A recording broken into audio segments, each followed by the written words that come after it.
Okay, y'all just joining us, please do share this now. We are live. We're going to be introducing Mayor Halevi Weinstein as well as some special guests momentarily. So give us about 10 seconds to get going. And do share this with your friends on Facebook, on YouTube, and most importantly, go to our website, which is israelnow.ca, and there'll be a live stream of today's program. And all previous programs can also be watched on that. So without further ado, we're going to do a quick introduction, introduce our guests, and then Mayor will take over.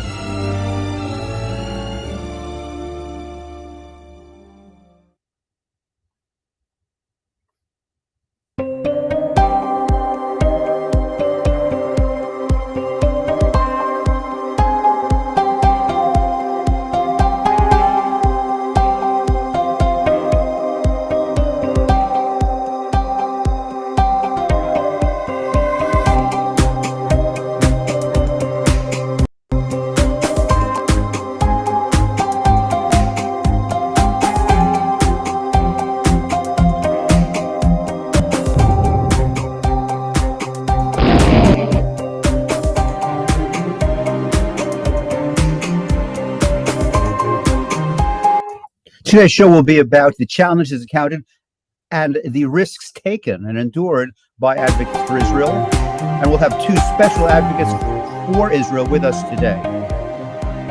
In addition to the mayor, of course, and myself.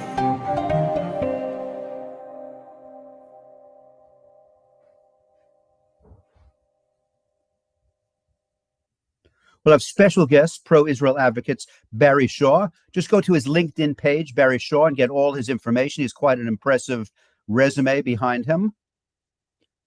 And we'll have back again, also, Melissa Jane Kronfeld, and she too can be found on LinkedIn as well as on her website for Hire the Har, as well as her personal website and the Passion with a Purpose, her organization.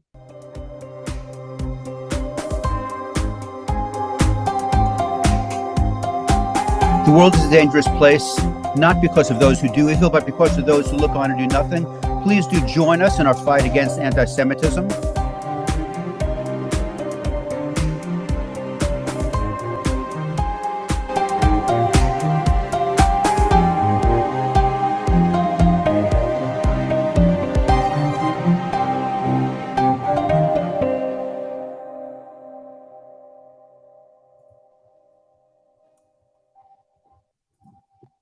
Mayor, take it away. Absolutely. I'm going to ask everyone who's joining us today, if you could please share this with the different social media platforms that you're with, be it Facebook, Twitter, Instagram, whatever you use, email us. We'll reach a lot more people if you share this, and that's what we want to do, reach as many people as possible. This is a very important show. We're going to be discussing some extremely serious issues. I'll just list some of the issues that we're talking about right now. First off, there's security in Israel. We had the recent bus bombing and other terrorist attacks, and in fact, earlier today in Jerusalem, a bus driver was injured because of Hamas supporters, BDS supporters throwing rocks at the bus. That's what's going on. I'm sure everybody is aware of the World Cup that's going on in Qatar and all the anti-Semitism going there. You have some Jews, Israelis who are going to attend, who have been attending, and reporters from Israel, and they've been subject to unbelievable anti-Semitic abuse. Also, on our previous show, we were talking about an organization called Breaking the Silence. Breaking the Silence, they have gone to Hebron to try to ridicule the IDF, the Israeli Defense Forces. They're provocative, but not only are they provocative, and not only have they crossed over to join the other side to go against Israel, where they make presentations at the United Nations against Israel, and they received funding from BDS NGOs in Europe. So they marched to the tune of the money that they're receiving from anti-Semites. But they support the mayor of Hebron. And a little bit of context here. The mayor of Hebron was involved, and he was convicted. There was a major terrorist attack that occurred, and I'm lucky I was going to be there and I could have been a victim. May 2nd, 1980, that Jewish students were leaving Friday night from Kiryat Arba to make Kiddush, the blessing over wine, for Jewish women that were establishing a presence in Hebron. And it was at what was known as the Avram Avinu Shul synagogue. But after the 1948 war, when there was this ceasefire line developed, there used to be Jewish communities living in Judea and Samaria. And from 48 to 1967, those communities didn't exist. They were either slaughtered by the Arab armies, or they came into what I guess you refer to on the other side of the Green Line, Israel proper. So after the 67 war, when Israel won and Israel controlled the other side of what is known as the Green Line, Judea and Samaria, and the eastern part of Jerusalem, Jews have returned where their homes were. And Jews have returned to Hebron, and they wanted to establish a presence there. And they discovered that the Avram Avinu synagogue was completely desecrated. Not only was it desecrated, it was made into a horse stable. So Jewish women went there, led by Miriam Levinger, and they were establishing a presence there and trying to transform the horse stable back into a shul and back to an area where Jews could live. So they were getting encouragement from Jewish students who would naturally want to go down there on Friday night at least, and to make Kiddush, the blessing over the wine, to encourage the Jewish women that were with you. So the Jews who went down that Friday night, May 2nd, 1980, they were massacred by Arabs. And the mayor of Hebron, the current mayor of Hebron, he was involved in that massacre. They had machine gun fire at the Jews. They tossed hand grenades at the Jews, and it was the Jews were murdered. And one of the Jewish students was from Montreal, Canada, in fact, who died. So he's the mayor. We learned also just, I think, 2 weeks ago, something like that, that there was a gay Arab who was looking for asylum in Israel. And there were Arabs from Hebron who kidnapped him, brought him back to Hebron, and beheaded him for being gay.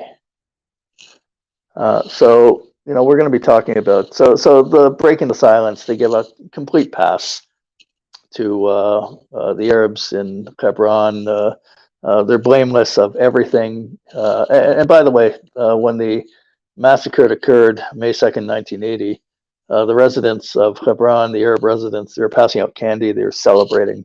I remember that vividly because I was supposed to be there. And just at a last minute change of plans, I wasn't. I stayed in the old city of Jerusalem for Shabbat. And the word traveled on Shabbat of what just happened in Hebron. So I'll never forget that. So the breaking the silence, they stand in solidarity with those who give out the candy and are responsible for the terrorism against the Jews.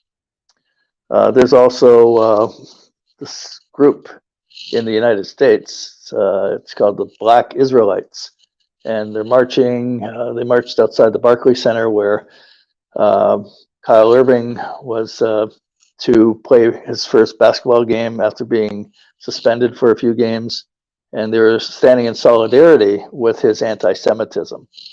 So according to reports, there's over 1 million supporters of the Black Israelites movement.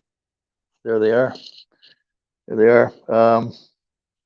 So we have these problems. We also have Itamar Ben-Gvir, who's going to become, in this new government that's in formation right now, it's going to be the title was Public Security Minister, but he would like it actually to be changed to his latest statements he made today is Minister of Anti-Semitism, because you know what, that's really what it's all about. So we're going to be talking about these issues, one, standing up for Israel, two, the direction Israel should be going in to take care of these problems of anti-Semitic terrorism that's going on. What should be the response?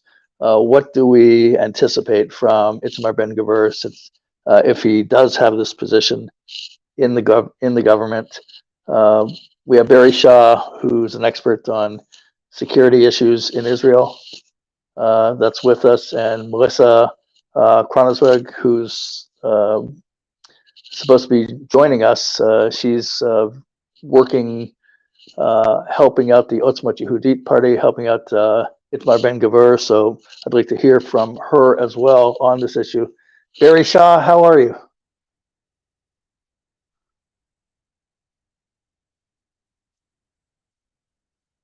Can you hear me, Barry?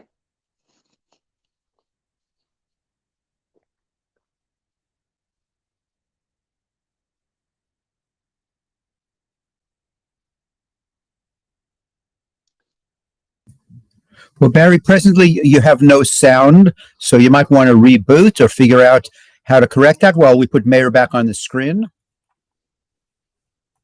Okay.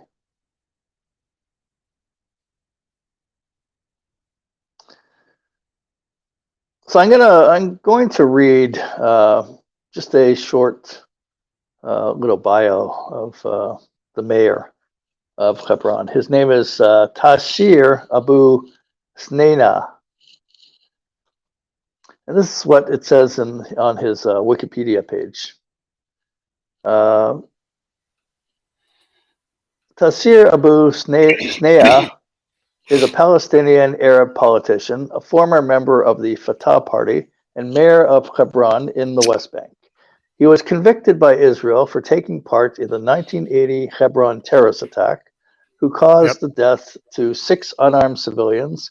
He was elected mayor of Hebron May 14th, 2017. Abu Sneina has been lecturing voluntarily to Palestinian youth on the 1980 Terrorist Act.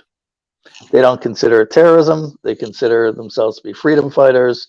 They consider it to be fair game, just like they consider it to be fair and proper in their minds, the recent bus bombing that occurred this week in Israel. Barry Shaw, how are you? I'm good. Can you hear me now? I can hear you very well right now. Yeah, sorry about that. Don't know, probably at my end. Go ahead. So Barry, there's a lot of issues going on.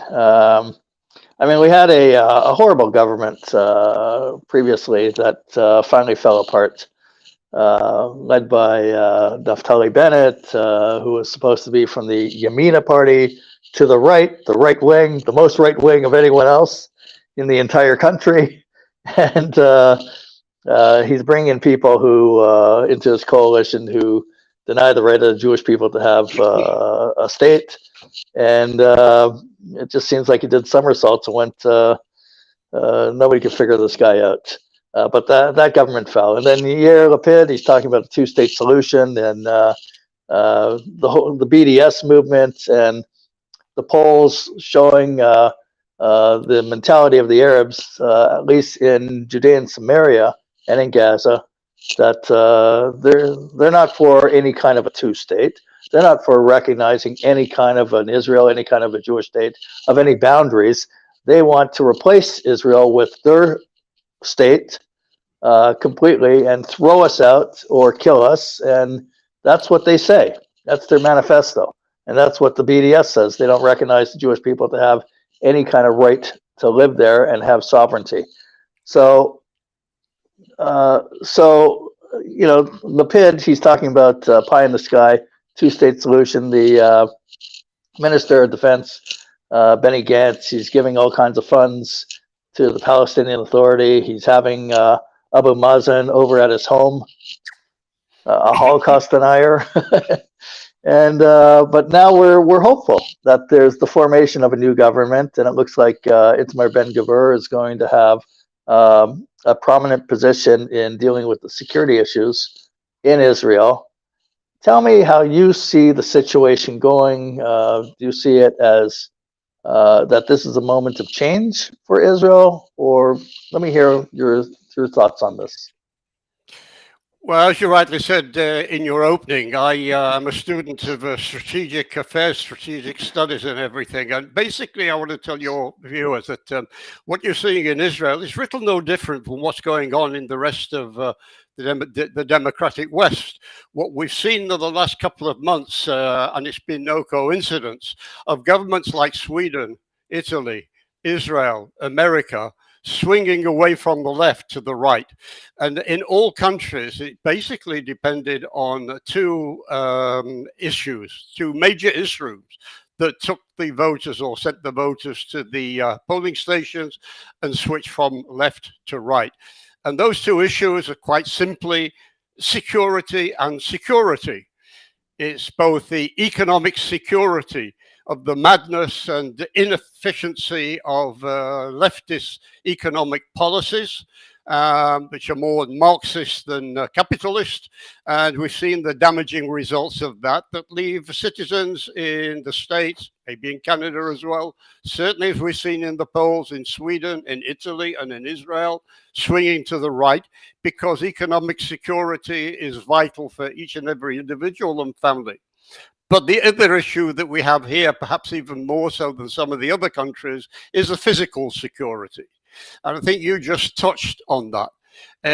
But we have an ongoing wave of insane Palestinian terror that has been inflicted on us, not just in the last few weeks. I mean, you might guess that by listening to some of the Western media that might reluctantly talk about a terror attack here and terror attack there. Israel has had or suffered, you won't believe the figures, but it's way in excess of 2,000 terror attacks in the last year only. Let me repeat that.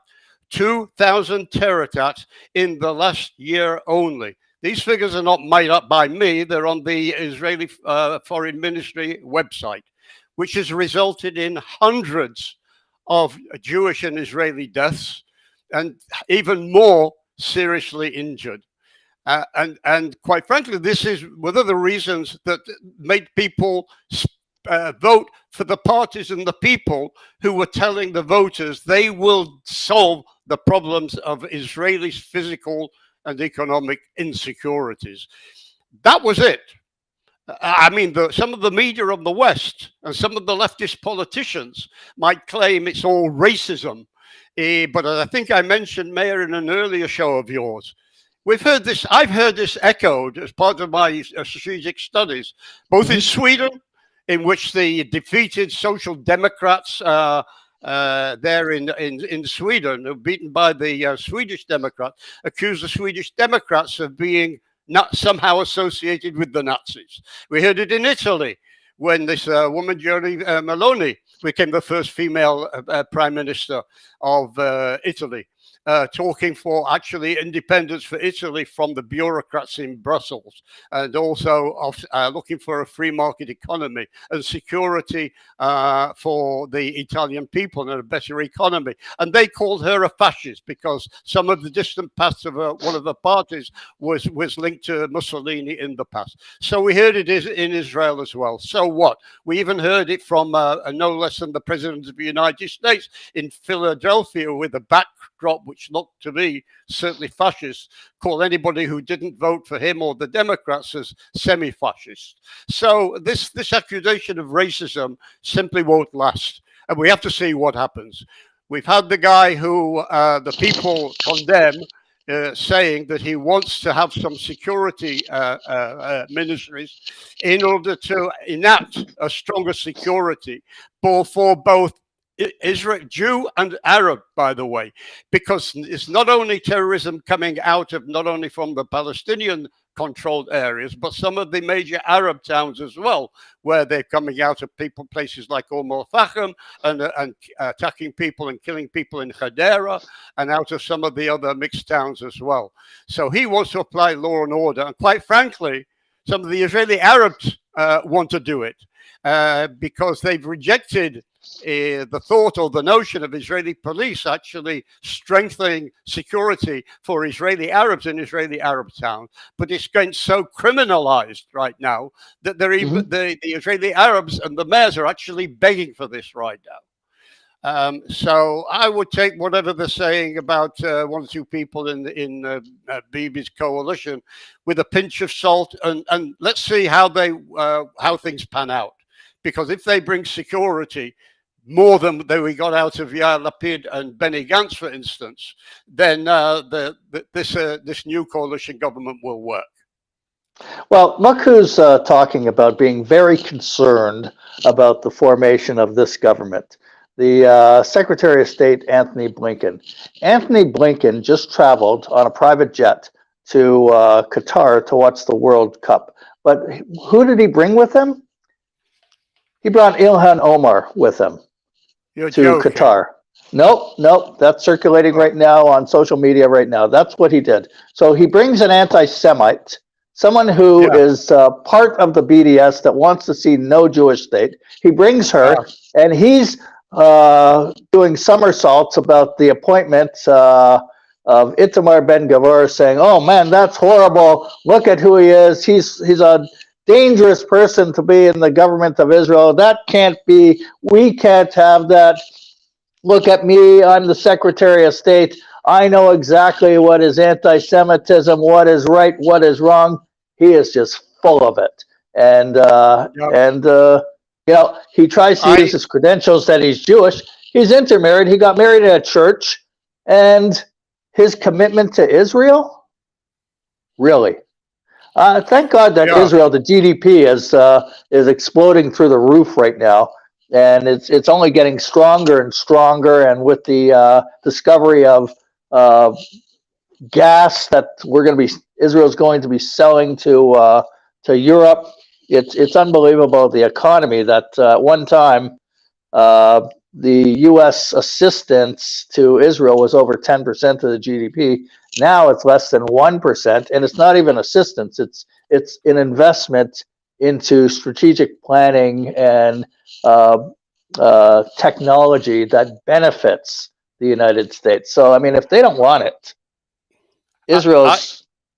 You go ahead, Barry. Yeah, you're talking about the hypocrisy of of people like Blinken and others on the left. Just before coming on air, and I've just been scribbling notes because I need this for another article. I just want to give you and your viewers another example of American hypocrisy. This is a subject I think you may have covered or know about. And this is the issue of the American United States Department of Justice and FBI wanting to investigate Israel over the death of Al Jazeera report. Yes. Right. I want to go into a little bit of detail here, a little bit, because it points to the hypocrisy that you mentioned. And it's going to be included in an article I'm preparing because I've got the information here. Good. The recommendation to do this was put forward by a Democrat senator from Maryland, Chris Van Hollen. He was the one that proposed that the DOJ and the FBI investigate Israel for the death of this Al Jazeera reporter. I want to make some things clear, which I don't believe you had over there, because if you Google or Wikipedia this woman, you will see that she's called an American Palestinian or Palestinian American. She actually wasn't born in America. She was born in East Jerusalem. She hated America. Her passport was a passport for her of convenience, both for her personal life of that and also to go and visit her family. She actually hated America, and so did the Al Jazeera news media, which is the biggest anti-American media outlet going in the world. She worked with them, and she was implanted with the terrorists, with the Palestinian terrorists, when she knew they were going to shoot at the Israeli soldiers who were coming to arrest some terrorists who had murdered Israelis the day before. So she was embedded with them.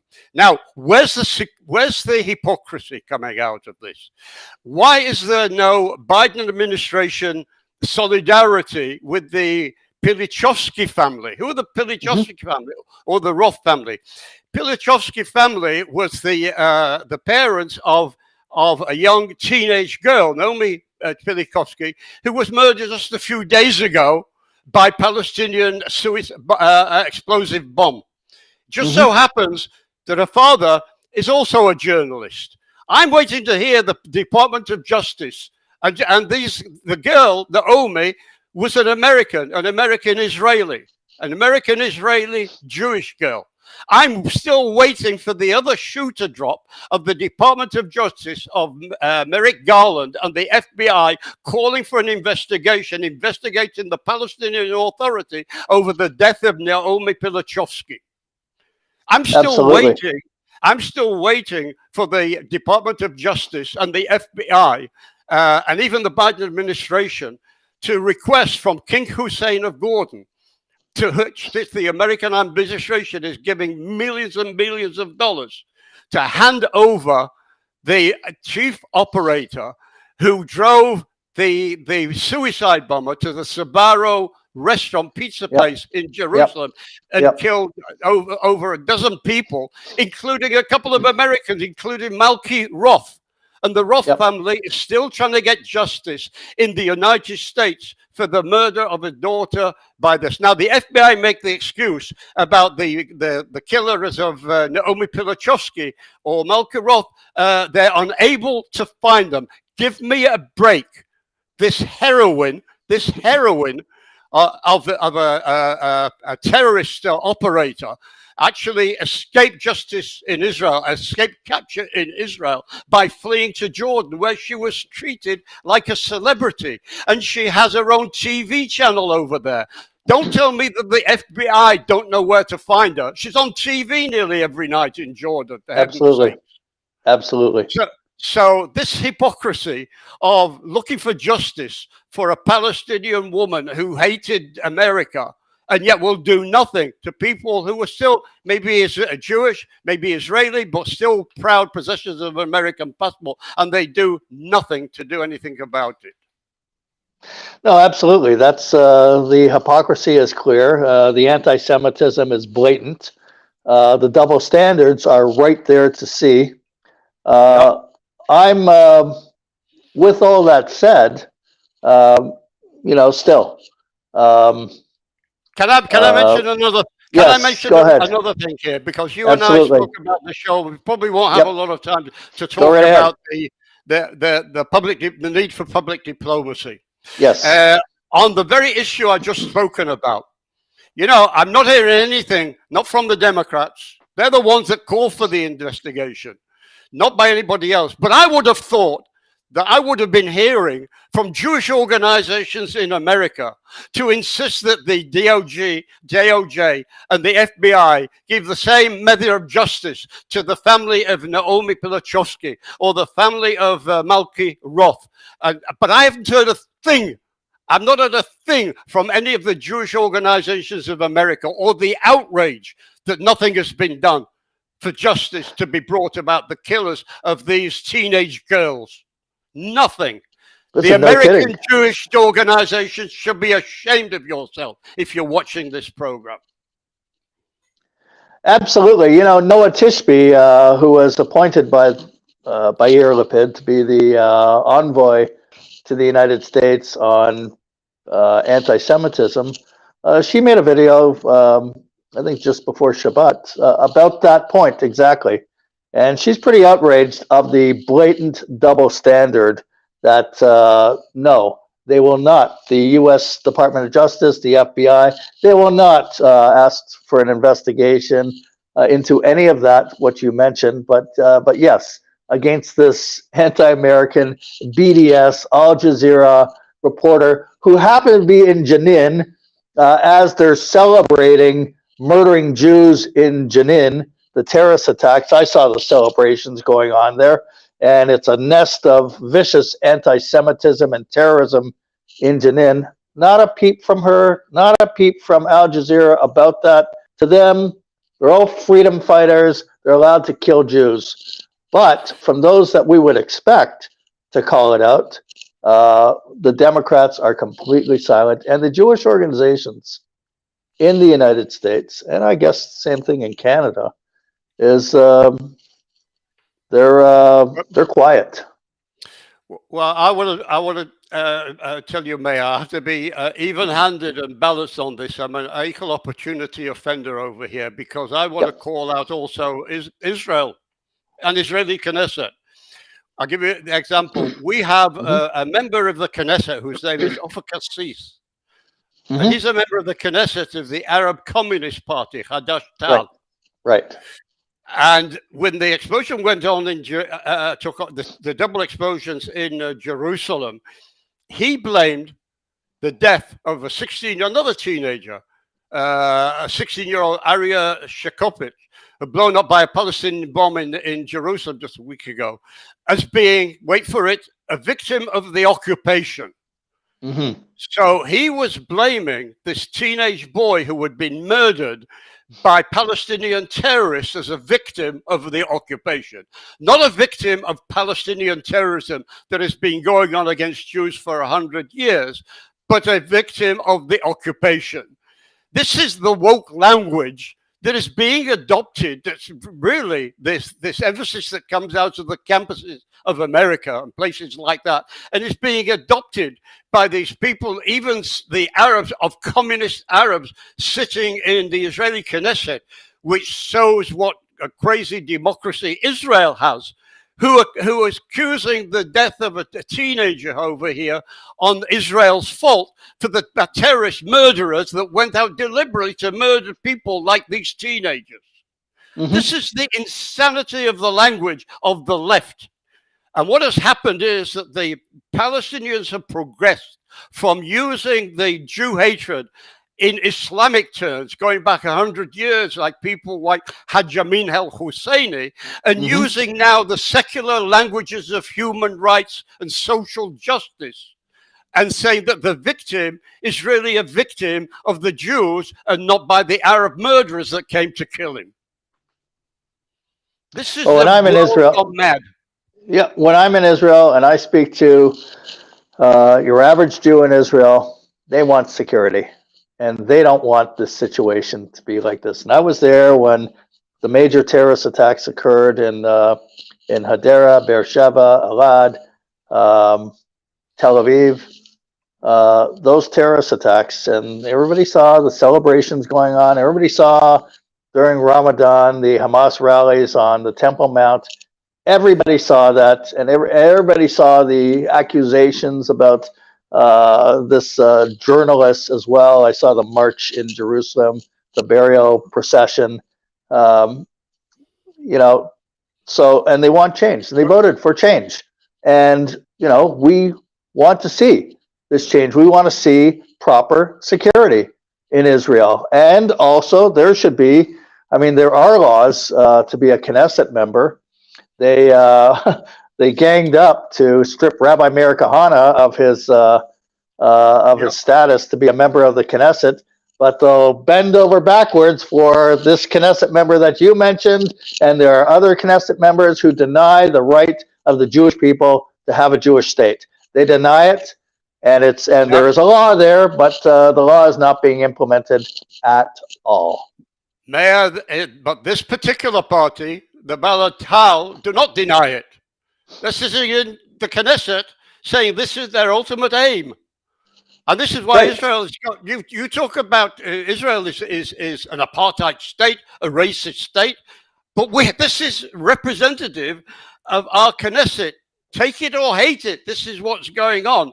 And you give me any other country, anywhere in the world, in America, if you had representatives in Congress or in Canada who were saying that they're supporting terrorists and want to put an end to Canada or to the United States, would you keep them in your parliament over there? Or probably Like you said, Blinken has just taken a joyride to watch football with Ilhan Omar. Yeah, yeah.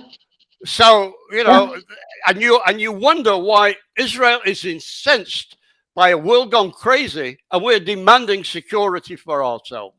Yeah. And as I said, coming back to what I was saying, your viewers, wherever you are, wherever your community is in Canada, Mayor, if you have a community spread of 9 million people, and you had in that large community, large or small, 2,200 to 2,300 terror attacks in a year, killing hundreds of people in your community, what would you be doing? Sitting quietly and say, well, when Justin Trudeau is finished pansying around and going on his world global trips and everything, maybe he'll come down and deal with it. But until he does, we'll somehow survive.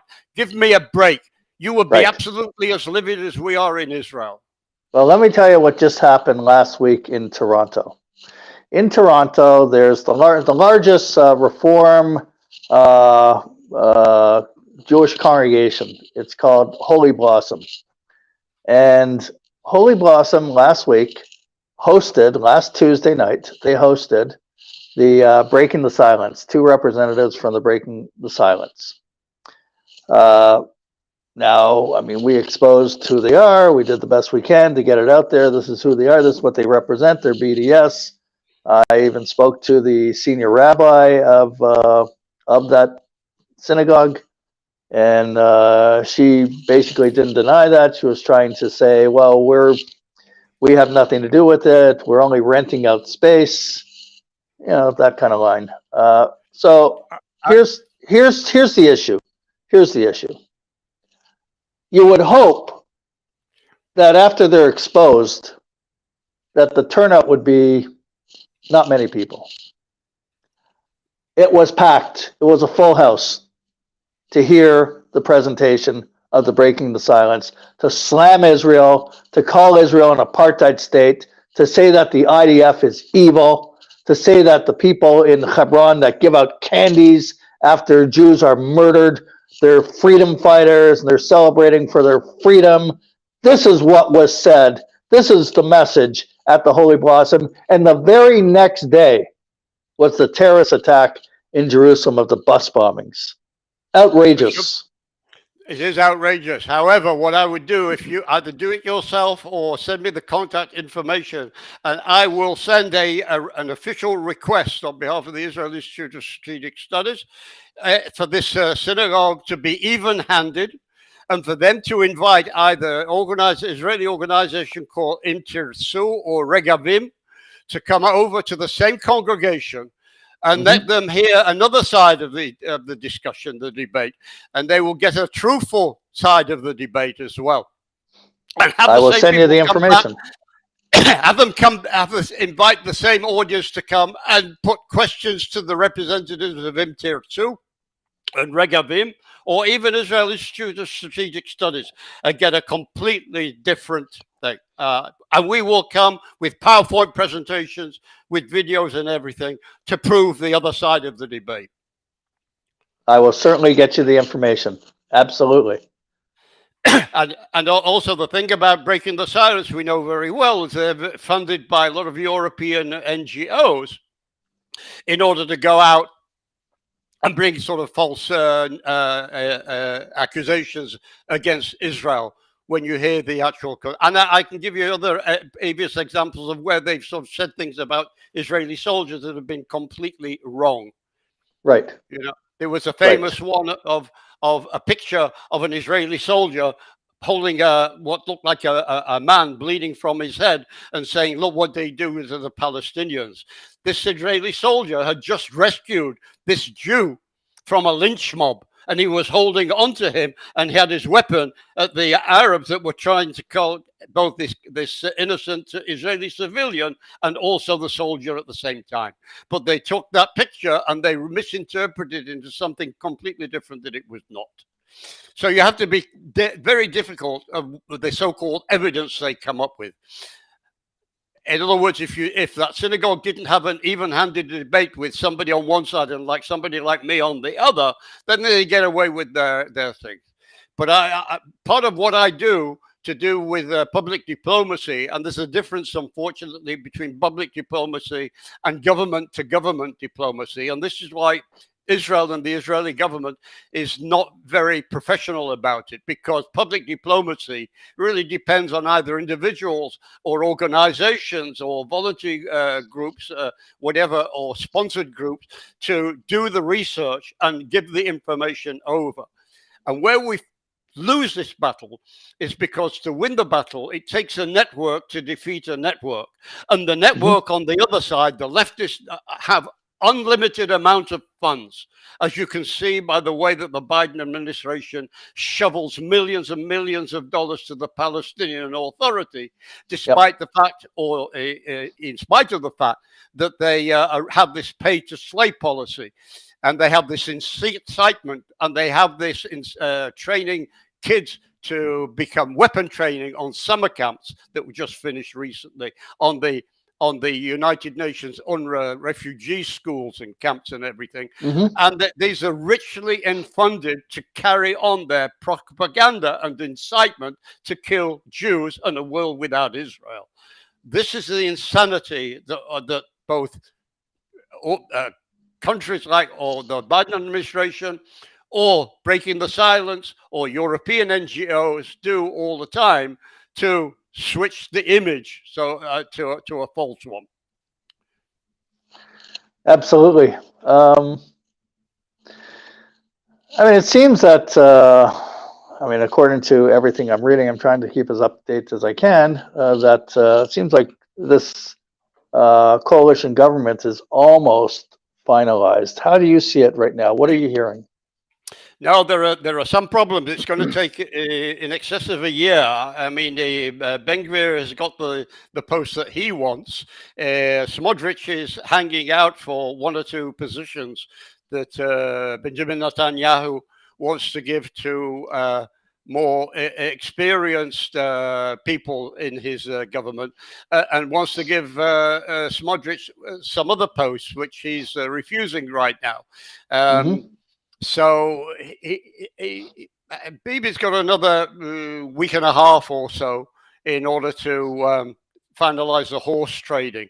So you know, maybe you're going to have me on the show in about another week's time when we'll find out what the solution is. There's been some talk over here, even with the Likud circles, that Bibi might not manage to satisfy all the demands that Smotrich is. So he's had meetings with them. I think he's had one today, this afternoon, as I'm talking with you. So I don't know what the outcome. I haven't heard that one yet. But I think he's also asking Ben Gvir to ask Smotrich to moderate his positions and take what that Benjamin Netanyahu is prepared to give him. Well, look, you know, it's the old saying: is the cup half full or half empty? So, I mean, you're in there. You got a lot of support. Let's just, you know, my position is, let's just do it now. Get a position, be a minister in the government, work for change. It's in the right direction. It's not. This is not the Messiah. This government, the Mashiach, but this is a step closer. And let's get there a step closer, because with the previous coalition government, we were so far away, so detached. I mean, you saw it on the university campuses. Many campuses in Beersheba and in Tel Aviv, other campuses throughout the country, PLO flags being flown. The hell's going on? And it was allowed because of the composition of that government, that they're allowing these kind of people. They legitimized that. So this government in formation, it has no connection to that. It's a move in the right direction, the Jewish direction. Let's get it done, because Netanyahu, after all, he wants to be prime minister. And if these guys don't want to go, maybe he'll move to form a coalition with Gantz, and then it's a step backwards again. I hope we're moving in the right direction. There are difficulties and dangers both close to home over here and also external ones, going everywhere from the the double-headed hydra I call the so-called Palestinian movement, because if they weren't at war with us, they would be war against each other. We've got to tamp down on some of the nonsense we've been hearing from people like Yair Lapid and Benny Gantz about resurrecting what I call a 50-year-old dead camel, which is the two-state solution, which without any changes in behavior of neither Hamas or the Palestinian Authority. Quite frankly, one of the reasons for that is Mahmoud Abbas is getting towards the end of his days. He's weak, he's corrupt, he's unable to control his own Palestinian street. That already is in the hands of Hamas. The streets of Hebron, the streets of Jenin, the streets of Shechem are all really under the control of Hamas, even though you might say Hamas is in Gaza. The student body in Birzeit University a couple of months ago voted overwhelmingly for their Hamas representatives to represent the students in Birzeit. Now, for your viewers who may assume that Birzeit is in the Gaza Strip, you'll be wrong, because Birzeit is 8 kilometers, 5 miles north of Mahmoud Abbas in Ramallah. So the major university close to the seat of Palestinian Authority power is now controlled by Hamas, not the Palestinian Authority, not Fatah, not even the PFLP. Look, we just read in our shuls throughout the world, Parshas Todot, and we see the differences of with Abraham's sons. We got Isaac and Ishmael. They're not going to get along. We have Jacob and Esav.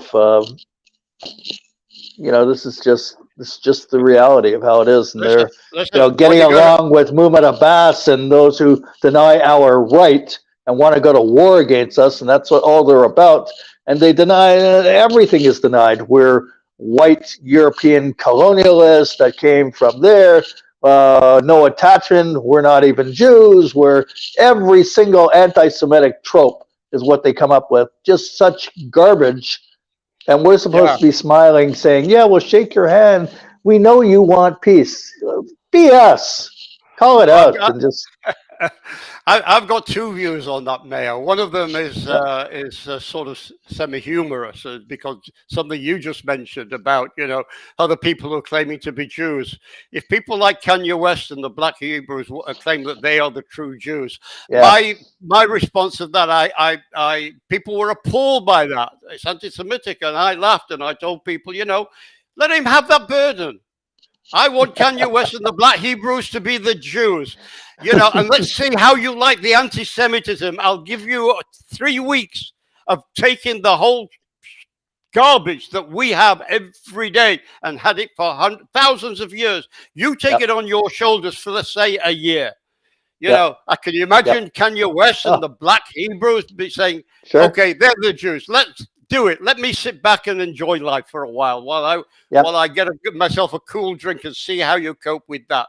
Let him get all the retribution, all the anti-Semitism piled on him by blacks and whites or whatever. Let him have that burden. But coming back to what you said about Abraham, there's another point. Abraham himself didn't have an easy life, where he took on God's will, because he said God made this promise to Abraham, he will give him a land for his forefathers and everything. He had plenty of enemies, but he still handed this burden on from generation to generation to Moses as well, who didn't have an easy life, right? Had to walk about through the wilderness for so many years, fighting enemies or whatever. To King David as well. This is the burden that Jews have had for 3,000 years. We've always had haters. We will always have haters as well. The thing is, what are you going to be determined to maintain the legitimacy of your heritage, or are you going to throw it away? And it seems to me like the synagogue that you mentioned in Canada, like J Street, like watching it happen to some of the Jews on campuses, and like some of the reform movements who are turning their back on their own traditions. In other words, Israel, that they are the ones that have got lost. They are the ones that have lost their ways, their moral compass, and gone into a dark and dangerous place, so that they're losing their own identity, and Judaism is fading away in America by people who have completely lost their direction. There is only one thing to do, and that's come back into the moral light and have the guts and the courage to get back onto your straight and narrow path, the right path, which was the one that God gave us 3,000 years ago or more. Absolutely. Well put. 100%. Barry, we covered a lot today. We'll see when there's going to be the formation of a government. If that comes sooner than later, then we'll have you back on and we'll discuss how we move forward.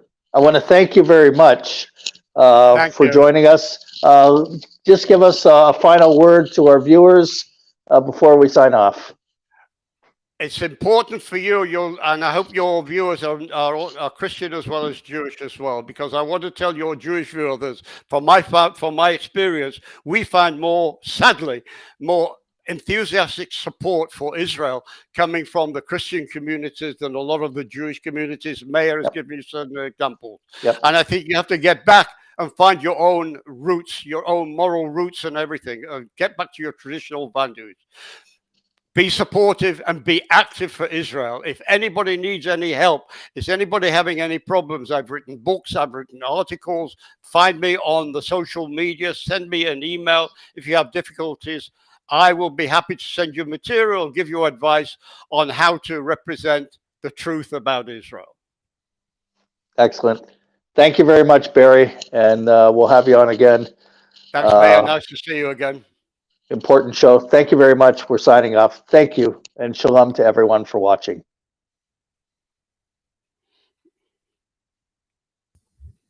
As always, we'll close down with a quick song, and this is very pertinent, because the best way to help Israel, to help Jews, is to move to Israel. Of course, we know that. So stop talking about it. Let's all do it. And here's a closing song. Barry, Mayor, it's always a pleasure. Thank you. Great.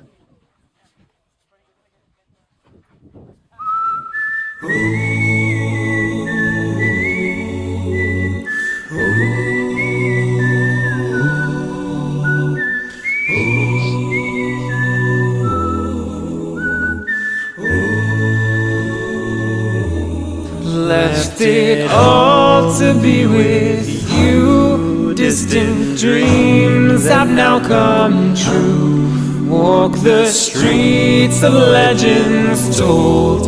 We've come home. We've come home. We've come home. And we'll never stand alone. After 2,000 years, we are home. Not a native of this land, bring me up and take my hand. Sapphire seas and golden sand, a place called home. We've come home, we've come home to a land of our own. After 2,000 years, we are home.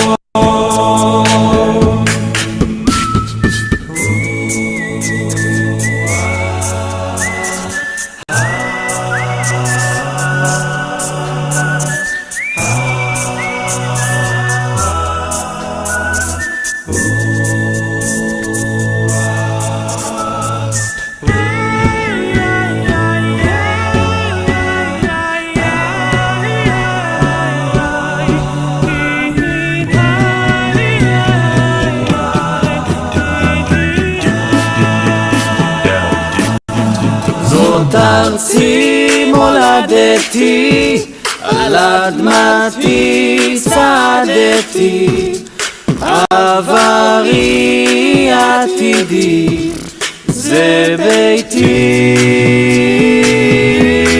We come home, we come home, and we'll never stand alone. After 2 2,000 years, we are home. We've come home. We've come home to a land of our own. After 2,000 years, we are home. After 2,000 years, we are home.